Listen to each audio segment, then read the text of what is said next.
muito interessante, né, a gente pensar como era nesse momento assim da história do violão, vamos dizer, que o violão se tornar o instrumento que ele é hoje, mais pensando no aspecto assim da música erudita, o violão como instrumento de recitais em teatros, de concertos com orquestra. Naquele tempo, realmente, a figura dominante, claro, era o Segovia, e aí esses violões nós estávamos falando, né, se tornaram importantíssimos porque eram ótimos, porque estavam na mão do Segovia. Anos para frente, né, chegaram duas figuras que também dominaram no seu período no mesmo nível que o Segovia, que foram Julian Bream e John Williams, né? E o Julian Bream também foi um cara maravilhoso, um violonista incrível, um som para nós violonistas foi uma coisa assim revolucionária quando surgiu, né? E aí tinha os violões, os luthiers com quem ele trabalhou muito, David Rubio, o Romanilius, o John Williams já durante décadas tocou com fleta, né? E depois daí para frente começou assim já a chegada de Manuel Barrueco, David Russell, e aí hoje assim essa infinidade de grandes violonistas, né? E grandes luthiers, porque o que você disse que antigamente era um problema era assim, você ter um grande instrumentista tocando para que aquele instrumento passasse a ser mais conhecido. Hoje está um pouco mais fácil, que a gente tem, como você estava falando, o YouTube para a gente, ou outros tipos de gravação, para a gente poder acompanhar essa...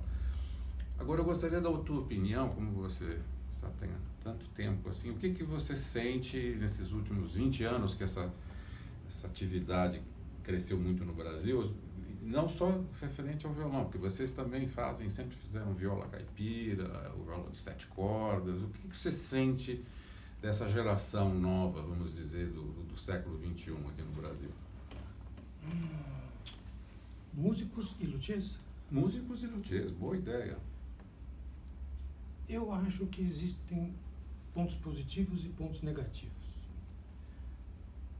Toda a juventude é apressada, é normal. Então eu percebo muita pressa, principalmente nos luthiers. E é preciso ter um pouquinho mais de paciência, porque a luteria, no nível, vamos dizer assim, de alto desempenho, você precisa ter um domínio técnico, mas principalmente você tem que ter uma capacidade de envolvimento emocional com o que você está fazendo, que o tempo é que vai dar. Eu vejo muita ansiedade, então é planta de um, é planta de outro, o rapaz uma hora faz um violão rauseriano, outra hora está fazendo um buchiço, completamente água e óleo, né? Não tem o outro. Então assim, essa coisa de uma homenagem, mas isso não é só no Brasil, é no mundo, fica todo mundo homenageando o passado, e aí você fala assim, gente, se você tem os instrumentos, se você tem instrumentos técnicos, se você tem as madeiras, e você já tem uma história, a história do violão é muito bonita.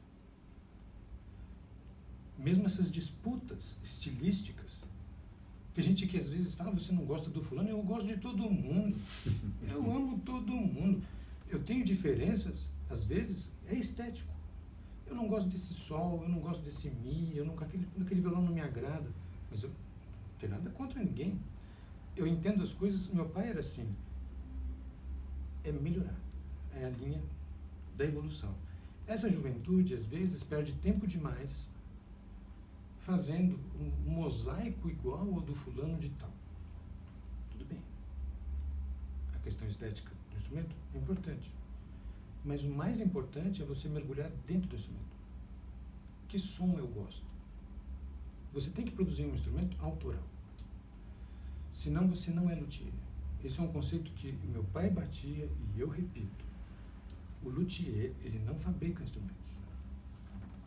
O luthier é uma outra categoria. Ele cria instrumentos. Essa geração está vinculando uma coisa com a outra. Fabricar não é criar. Ainda mais hoje em dia, na era da informática, que você tem na tela do computador medidas. É tudo. Você esquadrinha um instrumento e você pode replicar aquilo, mas não fica igual. Pode ficar relativamente parecido, mas não fica igual. Isso não é homenagem. E como meu pai era advogado, ele falou, isso é apropriação indébita. Homenagem, você pode fazer, mas você tem que mostrar para as pessoas a que você veio.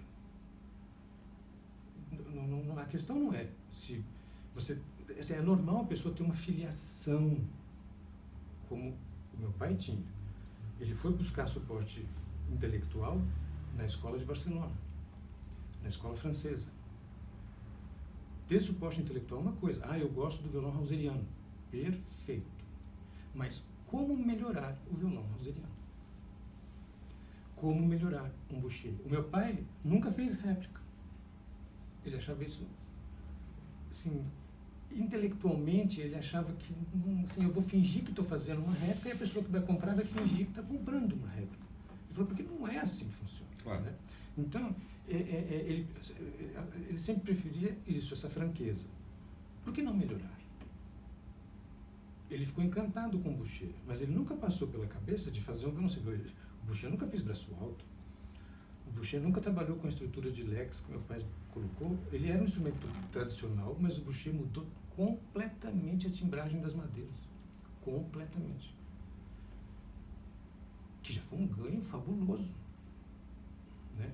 Fabuloso. Agora, essa geração precisava isso, um pouquinho mais de calma e um pouquinho mais de concentração no trabalho autoral.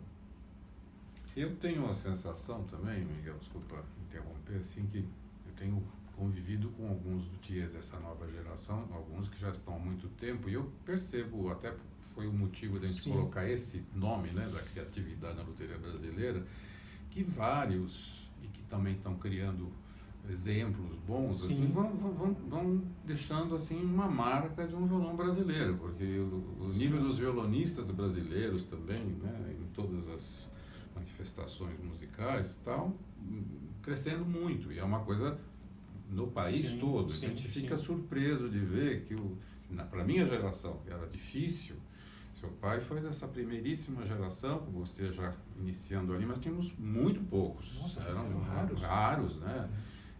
E concentrados só aqui em São Paulo e Rio de Janeiro, praticamente. Né? Um pouquinho, Tessarim, o próprio Arone, o Sérgio Abreu. O Sugiyama, que veio com uma outra escola, né? Assim, mas eram poucas pessoas, o Arone, né? O Gomes. Hoje eu acho assim que eu fico bastante otimista, assim, porque alguns vão realmente... Vão se destacar, eu já percebi. Tem gente, assim, alguns buscando tradições até do Hauser, né? Nos programas que a gente fez aqui, tem o Renato Oliveira, que maravilhosamente nessa linha de construção, e todos os outros, assim, acho que eles já começam, depois de algum tempo, a imprimir a sua marca pessoal, né? Que é o que vocês conseguiram, né? Você vê, às vezes a pessoa fala, mas você faz o violão, assim, você segue a planta Munhoz, né? Não, o meu pai nunca disse, faz exatamente assim, segue isso, não muda aquilo. Não existia esse assunto. Porque na cabeça dele se você tiver que mudar alguma coisa, você muda. E ele já me orientou na época. Tem certas coisas que a gente só vai saber se vai funcionar melhor daqui 10 ou 15 anos. Tem isso também. Eu não vou estar aqui. Então, se você perceber que aconteceu isso, muda. Se você perceber que isso aqui não está funcionando, tira. Você entendeu? Porque conceito é uma coisa, mas o tempo vai provar o conceito. Então, na prática, ele já ficava feliz de imaginar que se alguma coisa do que eu fiz for aproveitável para as gerações seguintes, eu já estou feliz.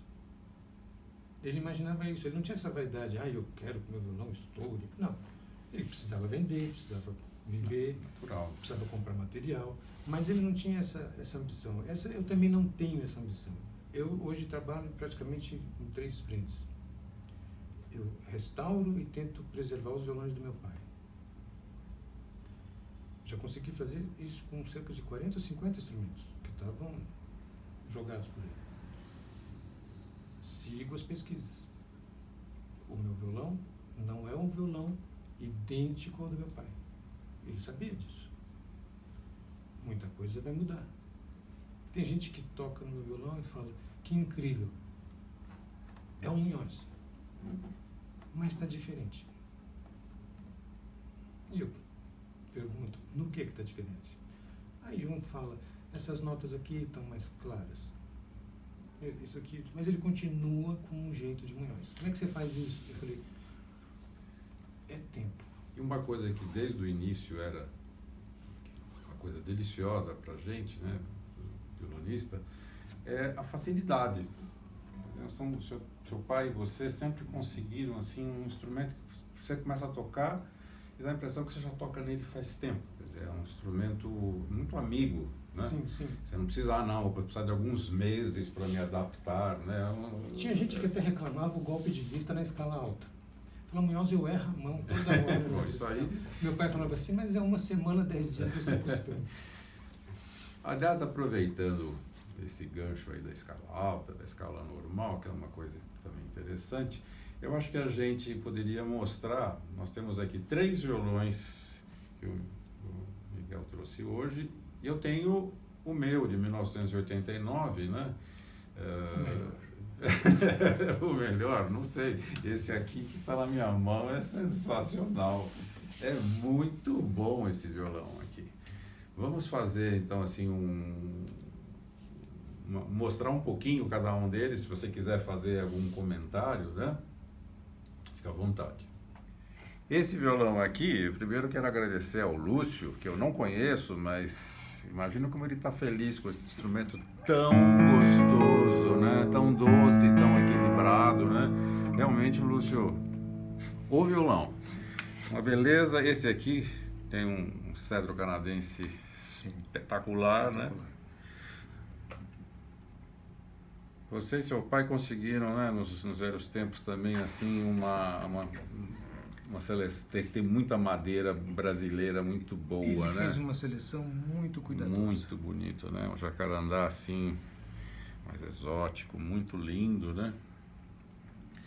E esse já tem, pedi para a Aline mostrar um pouquinho aqui dentro.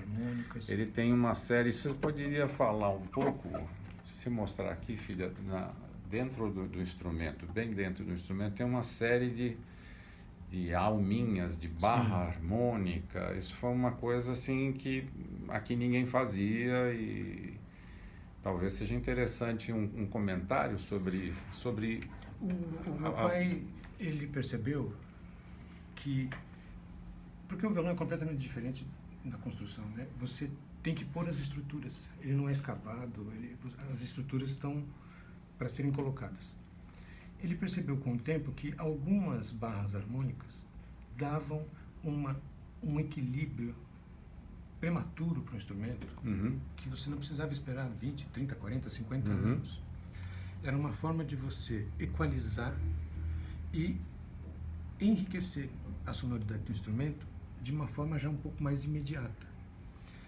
Tem os seus inconvenientes, porque muitas vezes o músico não é tão cuidadoso com o instrumento, então são barras muito delicadas. Né? Elas podem rachar, podem quebrar e nos instrumentos que foram preservados e que não tal, eu percebi que o efeito realmente é duradouro, faz diferença.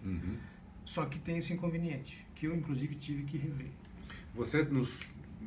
Essa parte, independente, esse aqui não tem escala alta, como vocês podem observar.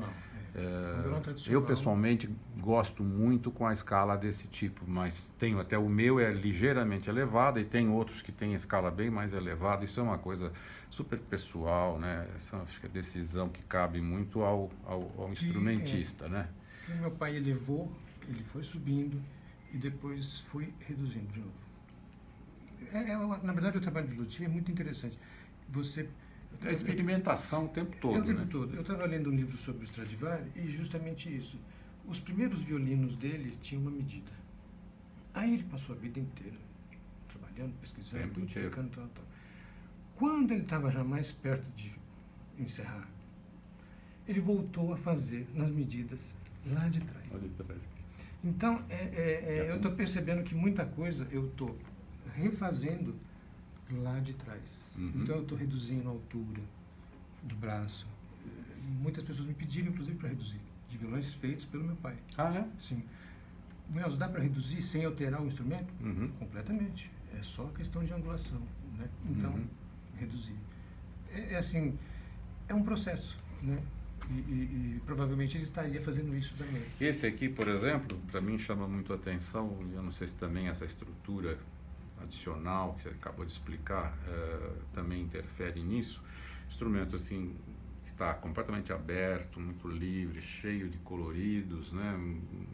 Realmente um som maduro, bonito, definido, equilibrado, e não tem aqueles harmônicos indesejáveis que ficam soando assim, que a gente tem que tentar ficar apagando esses harmônicos que a gente chama indesejáveis. Essa estrutura extra que você estava falando também interfere nisso para apurar as definições assim de cada nota? Na verdade, ela tem uma função dupla. Primeiro é de transferir energia o máximo possível para o tampo. Uhum. Ah, também isso. Você acompanha, porque o instrumento todo vibra. Quando você trava essas madeiras longitudinalmente e também perpendicularmente, e elas têm ligações com o tampo, você empurra isso tudo para cima. Então ela tem uma função estrutural, ela tem uma função de aproveitar a energia sonora, porque elas vibram, elas são feitas da madeira do tampo. Esse aqui, no caso, elas foram feitas em cedro canadense. Eu me lembro do seu pai me mostrando uma vez, logo que ele começou isso, que cada uma delas também está numa determinada nota. Exatamente. Né? Que aí ela foi feita para soar nessa nota. Nessa nota. E aí vem a outra questão, que é a equalização. Como elas também vibram, e é normal que todo instrumento, em algum ponto, a nota seja levemente um pouco mais fraca, isso é da física. Essas barras empurram essa nota. Então, elas compensam essas desigualdades e equalizam o instrumento. É tudo muito sutil. Normalmente, quando às vezes a pessoa fala, mas esses harmônicos, tal, o instrumento, à medida que ele vai ficando mais velho, os harmônicos começam a aparecer mais. Ah, sim. Isso é... As definições vão aparecendo cada vez mais. Só que depende muito da construção, depende muito da madeira também, mas conceitualmente as barras têm essas três funções: equalizar, compensar e empurrar energia para o tampo. Isso faz o violão, você vê, esse é um violão de 2006, ele já tem um som que parece muito de um instrumento velho. Realmente. Mas ele é um instrumento novo. 13 anos não é assim uma coisa absurda. Não. E eu mesmo fiquei espantado com esse violão quando o encontrei. Né? Porque assim, ele está crescendo. Tal. Com certeza as barras ajudaram. Então este aqui é um violão de 1989, também com um cedro canadense maravilhoso. E com esse jacarandá da Bahia também, belíssimo, né? E ele tem essa doçura, ele sempre teve essa doçura, assim, mas isso que você acabou de falar, que vão se apurando esses detalhes que são tão importantes para a gente, né? É um prazer que a gente vai aumentando com o passar dos anos, né? Sim. Basicamente a construção desses dois violões assim tem essa estrutura interna diferente, mas são instrumentos mais ou menos inclusive esse daqui também é de uma forma um pouquinho menor, né? do que os modelos tradicionais que ele começou a fazer depois de 96, 97, ele aumentou um pouquinho a forma. Esse já é bem menorzinho, antigo mesmo. Eu ainda tenho essa forma. Uma coisa que eu ia te perguntar, que você já pensou também em passar toda essa vivência, essa experiência, dar aula? Você já teve alunos alguma vez ou não faz parte da tua ideia assim de... Eu nunca, ninguém, assim, as pessoas me perguntam, você dá aula? O meu pai também. Eu falei assim, aula eu não dou, mas se tiver qualquer dúvida, qualquer coisa, você pode vem vir aqui e me pergunta. Né? Aula mesmo, ele não dava. A gente não tinha tempo para dar aula. Essa aqui é a verdade. Organizar um curso formal. Exatamente. E não tinha espaço também. Tem as limitações. Mas, assim, não era muito da natureza dele, porque ele gostava de dar orientações. E ele sempre falava para a pessoa, você precisa buscar o seu caminho. Assim, sem isso, não é possível. Então, enriqueça o seu espírito, ouça muito, compare os instrumentos, veja aquilo que você gosta, aquilo que você não gosta, né?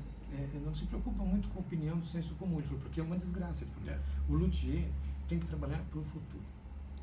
A gente vai morrer, ele falou, e nunca vai ser muito, assim, vamos dizer, uma unanimidade. Ele falou, não vai. Assim, e não deve mesmo, ele falou. Pensa bem, se o Stradivari fosse uma unanimidade na época que ele estava trabalhando, a loteria de vinho não tinha acabado. Não sobrava ninguém. Só ia ter para ele, todo mundo ia à falência. Então, na verdade, a gente não pode, a gente acrescenta, lá na frente é que vão falar, olha, teve um maluco que fez uns violões lá, que tinha isso, tinha aquilo. Vou aproveitar isso. Né? E lá na frente, ele ressurge de novo. Então, na verdade, assim, o Ronuel uma vez falou isso para meu pai, Ronuel Simões. Ele chamou meu pai num canto e falou, Samuel, adoro seu violão. Aí, meu pai, obrigado, Ronuel. Só que o senhor está com um problema. Meu pai falou, qual que é o problema, Ronuel? Ele falou assim, o seu violão é póstumo. Seu violão é póstumo? É um violão que vai demorar muito para as pessoas entenderem.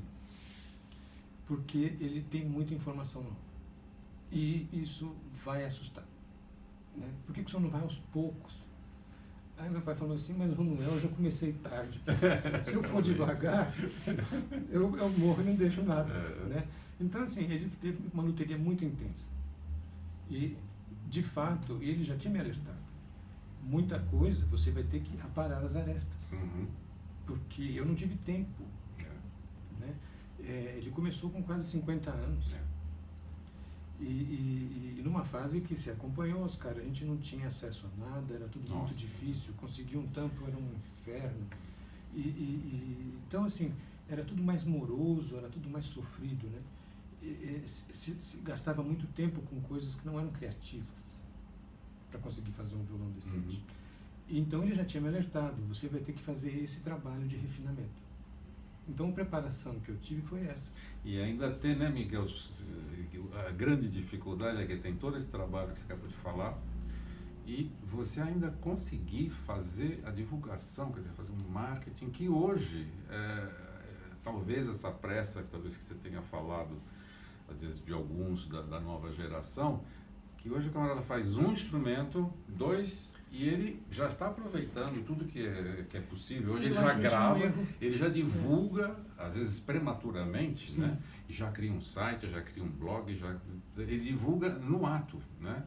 Uma coisa que ele está ainda no processo de aprendizagem quase, né? O meu processo de aprendizagem, o que meu pai fez? A vida era difícil. Então, de vez em quando aparecia alguém, o senhor arruma um de Jorge, o senhor arruma isso, o senhor arruma aquilo, arruma. Quem que ia arrumar? Você tinha que... Foi aprendendo, mexendo nos outros violões. Exatamente. Tipo assim, quando que eu fui assinar um violão? Eu nunca assinei um violão com meu pai em vida. Puxa! Isso é norma. Entendeu? Às vezes a pessoa me liga, mas você não faz? Eu queria comprar um violão. Isso nunca foi uma coisa imposta, isso foi uma coisa assim de extremo respeito. De extremo respeito. Eu nunca assinei um violão. Enquanto ele estava vivo, ele assinava. Que bonito. Aí eu, inclusive, conversei com ele. Foi um dia até muito triste, porque ele sabia que não ia melhorar. Né? Então, eu tinha que entregar os violões. E ele falou assim, agora você assina. Então, a partir daquela data, ele ainda estava vivo, mas só com a autorização dele. Então, assim, eu nunca assinei violão. Teve só um violão que eu assinei, foi até uma curiosidade, porque eu fiz esse violão e acabou caindo na mão do Yamandu. O primeiro CD que o Yamandu gravou foi o primeiro violão que eu assinei. Né? E eu nem sei porque meu pai me deixou assinar aquele violão. Acho que ele não imaginava que nem ia vender, porque na verdade eu fiz aquele violão para mim. Né? Mas acabou vendendo. E foi o único violão. nunca assinei violão com o papai em vida. E eu fazia um trabalho de restauração, de concertos, de manutenção. Eu aprendi não mexendo nas madeiras finas. Primeiro eu aprendi mexendo nos instrumentos mais simples. Uhum. Ele não, tipo assim, ele era muito meticuloso. Quando que eu fui tocar num jacarandá? Só já muito mais velho. Você entendeu? Tipo assim, de fazer o violão. Mas isso para mim era natural, eu não estava preparado. Eu olhava aquelas pilhas de jacarandá e só ficava pensando. Um dia me aguardem. Me aguardem. Né? E ele sabia que eu tinha a mão boa. Uhum. Eu não tenho 20% da habilidade natural que ele tinha, que ele era realmente incrivelmente habilidoso. Mas assim, eu era muito cuidadoso, sou muito cuidadoso, e ele sabia disso. Então foi um companheirismo de trabalho, assim, ele me preparou não para fazer o violão Munhoz, mas para seguir. E ele já tinha me alertado, coisas você vai ter que mudar. Beleza, Miguel. Olha, realmente assim, é tanta coisa interessante, fascinante nessa história tão longa de vocês que a gente pode ficar aqui muito mais tempo. Acho que a gente precisa fazer uma segunda... Tem clientes que às vezes me falam, meu, escreve um livro, essas histórias são tão boas. A gente faz um aperitivo do livro aqui, né? Tempo, né? Eu vou, daqui a pouco a gente vai gravar alguma coisinha aqui com os violões e eu aproveito para mostrar os outros dois, mas eu gostaria de deixar aqui para você um abraço. Eu que agradeço. E um abraço emocionado, porque a gente teve a possibilidade hoje de lembrar com grande saudade e com muito respeito ao trabalho do Francisco Munhoz, que realmente teve essa coragem, né, de ousar, de buscar, como você falou, eu conversei muito com ele sobre isso, né? Às vezes as pessoas também têm essa tendência de só uma coisa é o ideal e parece que não estão ouvindo ou não estão percebendo e sem conhecer, às vezes começando a emitir, às vezes conceitos completamente errados, né? Muita Ninguém é dono da verdade, muito menos nessa parte tão pessoal, tão subjetiva. Um instrumento assim é uma coisa muito pessoal e uma decisão muito pessoal, né? Porque você mexe com tradição, você mexe com padrão das pessoas, porque você tem... A gente vive numa época, o luthier não atravessa épocas. Então você faz um instrumento que às vezes vai demorar para ser entendido. Aquele som vai demorar para ser apreciado. Uhum. É assim que funciona, tem que ter paciência. O luthier, antes de tudo, tem que ter muita paciência. Muito obrigado pela tua paciência, criar tanta coisa bonita, seguir essa tradição do teu pai. E eu joguei aqui uma provocação, assim, você precisa ensinar, passar essas coisas para frente. Estou aberto, quem tiver dúvida, quem quiser conhecer, eu explico com todo prazer. Eu não tenho... Você lembra do papai? O papai, tem gente que tem assim, ele fala, não, mas eu uso nessa medida, eu uso assim. Ele não ficava escondendo as coisas, mas ele alertava as pessoas, não tem medida. Esquece. Você tem um padrão, mas não tem medida. Cada madeira é única. Uhum. Algumas você vai precisar lixar mais, outras você vai precisar lixar menos. É aí que você vai mostrar que você é luthier. Exatamente. Receita de bolo também não funciona. O grande cozinheiro sabe se a farinha está boa, se aquele ovo... Né? Tem que ter paciência. E, assim, quem quiser aprender a fazer violão, eu acho que não sou uma referência, mas alguma coisa a gente sempre tem para passar. Então eu estou disponível, não sou uma pessoa... Você me conhece, eu sou recluso, mas eu não sou fechado. Quem quiser pode me ligar, pode me procurar. Agora eu estou moderno, minha irmã me obrigou a entrar no Facebook. Então, né? Eu não tinha nada disso, porque a pessoa falou assim, Munhoz, só tem e-mail, isso aí é da época do... Né? E eu falei, então tem Facebook, tem Instagram, pode me procurar. Maravilha, parabéns. Muito obrigado, Oscar. Um grande abraço. Pessoal, muito obrigado. Eu vou mostrar daqui a pouquinho assim, mais os dois outros violões e um pouco do som de novo de cada um desses lindos instrumentos.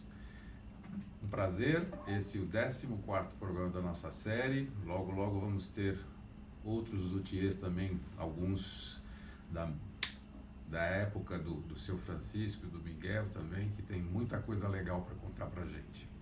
Um abraço a todos e muito obrigado. Um outro violão muito interessante, este aqui, que de 2012. Esse, vocês podem ver, já tem a escala mais elevada. Uma coisa interessante que essa escala elevada sempre foi, o meu também é assim, ela não está totalmente colada no tampo, ela vai até uma parte aqui e tem uma parte livre, né? É um baixo muito profundo, esse prolongamento. É uma delícia cantar com esses violões. Você pode cantar tudo mais devagar, né? Quantos sóis escondes nesse teu sorriso, o meu paraíso, minha fantasia, na ternura imensa desse teu olhar.